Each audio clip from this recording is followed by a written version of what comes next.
무릎 관절염이 왜 잘 낫지 않느냐면 연골탑만 하고 있으니까 잘 낫지 않는 거예요. 연골이 있으면 좋지만 연골이 없다고 무조건 아픈 건 아니구나 확실하게 확인하는 사례였고, 그게 지금의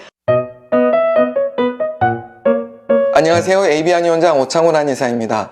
오늘은 무릎 관절염 왜 이렇게 잘 낫지 않는지, 그 이유랑 그럼 어떻게 치료해야 되는지 이야기를 좀 편안한 분위기에서 여러분과 말씀 나누려고 가운도 잠깐 내려놓고 이렇게 여러분과 시간을 마련했습니다. 오늘 이런 영상을 준비하게 된 게 어떤 그 댓글이 있었어요. 그 댓글이 어떤 댓글이었냐면, 늙어서 무릎이 아프다는 건 연골이 닳아서 염증으로 인한 고통인데 운동으로 되나요? 젊은 사람들 말이지 늙으면 퇴행성으로 아무 소용 없습니다. 아마 이분은 걷기도 힘든 분이셨을 것 같아요. 무릎이 처음 아파본 분들은 되게 불안해요. 그래서 심하면은 우울감을 막 호소하고 우울한 상태로 오신 분도 계시는데, 너무 오래되고 이것저것 해도 안 되다 보면 이분처럼 체념하는 단계에 들어가세요. 이 댓글이 달렸던 영상이 여러분들이 정말 많이 보셨던 175만 명이 보셨던 그런 영상이에요. 그러니까 아파서 걷기도 힘든 분들 이렇게 해서라도 걷기 연습해 보세요. 그러니까 건강한 사람들 막 운동 열심히 하는 그런 내용이 아니거든요. 그래서 잘 걷기 위해서 이 골반이랑 고관절 그거 풀어내는 방법들, 아주 쉬운 것들, 저는 프로 운동선수가 아니라 이 환자분들이 할 수 있는 딱 그 정도를 알려드린 것 뿐인데, 거기에다가 그런 댓글을 그러니까 아마 보지도 않으셨을 수 있어요. 그 방법들 저희 환자분들 해보고 정말 그거 너무 좋더라, 그런 분들 되게 많으셨는데, 좀 해보시지. 해보지도 않고 이제 막 그렇게 다 필요 없다. 아이고, 물론 본인이 가장 힘드시겠지만 제발 기운 좀 내시길 바랍니다. 그러니까 그 댓글에서도 볼 수 있는 게, 닳아버린 연골, 노화, 나이 먹어서 그 때문에 아프다 이렇게 알고 계시니까 아무것도 하지 않는 거예요. 그러니까 수술 날짜를 기다리는 거죠. 하지만 그분 말씀대로 걷기만 한다고, 운동만 한다고 낫는 건 아니죠. 이미 운동하기 어려운 상태이기도 하니까. 그럼 닳아버린 연골 말고 다른 원인은 무엇인가? 그거는 무릎 관절염이잖아요. 그러니까 염증이에요. 특히 염증 중에서도 만성염증, 이 만성염증을 우리가 잘 몰라서 현대의학이 아직도 잘 이해하지 못해서, 그래서 이 관절염 수술하기 전에 염증을 잘 치료하는 그 방법이 아직 제대로 개발이 안 된 상태인 겁니다. 그러니까 아파서 운동 못해요, 걷기도 힘들어요, 그러니까 무릎이 붓고 열나고 막 쿡쿡 찌르거나 밤에 더 아프다, 막 아침에 뻣뻣하고요, 이런 증상들이 있으면 그때는 염증 치료부터 하는 거죠. 항염증 한약 치료를 저는 하시라고 권해드려요. 이게 만성염증이니까 소염진통제만 오래 드신다고 증상만 억누를 게 아니고 근본적으로 이게 회복할 수 있도록 그걸 만드는 거죠. 아까 그분이 말씀하신 것처럼 노화, 나이 먹어서 아프다 그게 아니고, 나이를 먹어가면서 건강한 분도 계시잖아요. 그분들은 안 아파요. 근데 나이를 먹어가면서 노화라는 건 내 신체 기능이 떨어지는 거예요. 저는 회복 속도의 저하라고 말씀드리는데, 이게 아무튼 쉬는 동안 다음날까지 회복해야 되는데 안 낫는 거예요. 그게 차곡차곡 누적된 게 그게 만성염증이잖아요. 이건 소염진통제로 해결되는 게 아니더라. 그래서 이런 만성염증은 항염증 한약으로 치료하는 게 맞다. 그거 이제 매번 말씀드리고 있는 것이죠. 처음에 이 치료를 어떻게 시작하게 됐냐면, 한 10년쯤 전인데, 당시 한 70세 정도 되신 그 여성 환자분이 있었어요. 그때는 지금처럼 항염증 한약 치료만 전문으로 하는 게 아니고 일반 침도 놓고 약침도 놓고 추나도 하고 그런 다양하게 하던 그런 한의원이었는데, 그때 그분이 한의원에서 침을 맞고 그 다음에 정형외과 가서 소염진통제랑 물리치료 이렇게 번갈아 가면서 하시던 그런 분이었는데, 이제 70좀 넘어가시는데 계속 아프니까, 그러니까 어느 정도였냐면 이분의 그 무릎 주변이 뼈가 이렇게 변하고 막 지방이 침착되고 이렇게 뼈가 커진, 다리는 얇아져가고 무릎 주변만 이렇게 커지는 이제 학다리 모양, 학셀풍 뭐지 그런 상태였는데, 그래서 걸을 때도 좀 뒤뚱뒤뚱 이렇게 걸으셨어요. 근데 이제 정형외과에서 수술하자고 한 거예요. 그래서 한의원 오셔가지고, 와 원장 나 이제 수술하라는데 그러면 나 무릎 혹시 고쳐주면 내가 수술비 줄게, 이랬던 거예요. 그러니까 그분이 되게 아프지만 성격도 밝고 되게 농담도 잘하셔가지고, 지금도 그 성함은 까먹었지만 그 말씀하셨던 그 목소리가 기억이 나거든요. 유쾌하게 저한테 제안을 하시길래 제가 그 제안을 덥석 받았죠. 그러면 어머니 그 수술비를 가지고 우리 한약 치료를 합시다. 한약을 드시면서 치료합시다. 그렇게 치료했던 건데, 이분이 2달 정도 치료하셨던 것 같은데 2달 하고 나서 숨진통제를 하나도 드시지 않는데 끊어낸 거예요. 끊어내셨는데 오히려 덜 아프다 하신 거예요. 그러니까 아예 안 아플 정도까지는 못했어요. 2달 동안. 이분이 연골이 하나도 없는 탓도 있고, 그런데도 그분은 소염진통제 너무 의지하고 계셨던 거니까 소염진통제 없이도 훨씬 더 잘 걷네, 이것만으로도 만족하셨고, 거기에서 한약 치료는 종결하긴 했는데, 그 치료 경험이 연골이 있으면 좋지만 연골이 없다고 무조건 아픈 건 아니구나 확실하게 확인하는 사례였고, 그게 지금의 항염증 한약 치료를 시작하게 됐던 그 계기였던 것 같아요. 그래서 소염진통제 끊고 대신할 수 있는 방법들을 알려드렸죠.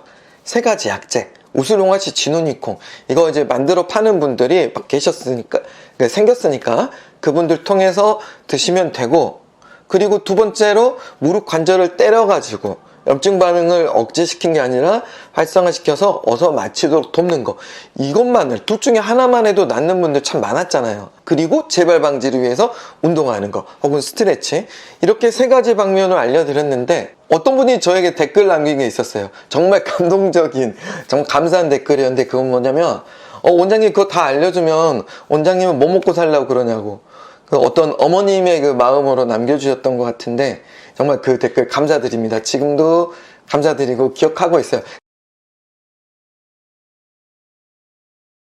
근데 안타깝게도 여러 가지 이유들로 이 염증이 해결되지 않는 분들이 계세요.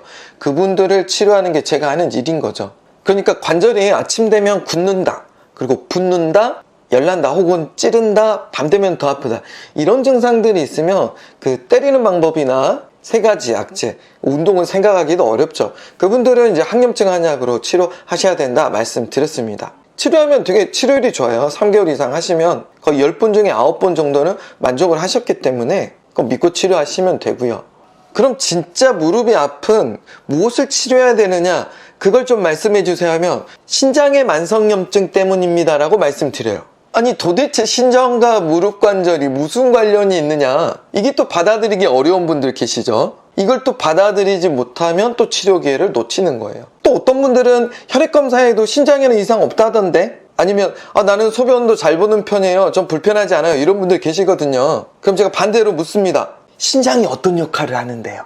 대부분 알고 계시는 게 신장으로 혈액이 지나가고 그러면 그 혈액에서 노폐물을 걸러낸다, 이 정도는 다 알고 계세요. 이 신장이 하루에 180리터 정도의 혈액이 지나간다고 합니다. 엄청난 혈액이 계속 순환하고 노폐물을 걸러내죠. 그래서 신장을 우리 몸의 정수기라고 비유하기도 하는데요. 그런데 그것만 생각하면 신장의 엄청난 역할들을 놓치고 있죠. 그 외에도 혈압을 조절하고 혈액을 만들어내는 작용도 하고, 그리고 여러 가지 우리 몸을 조절하는 호르몬들도 분비를 해요.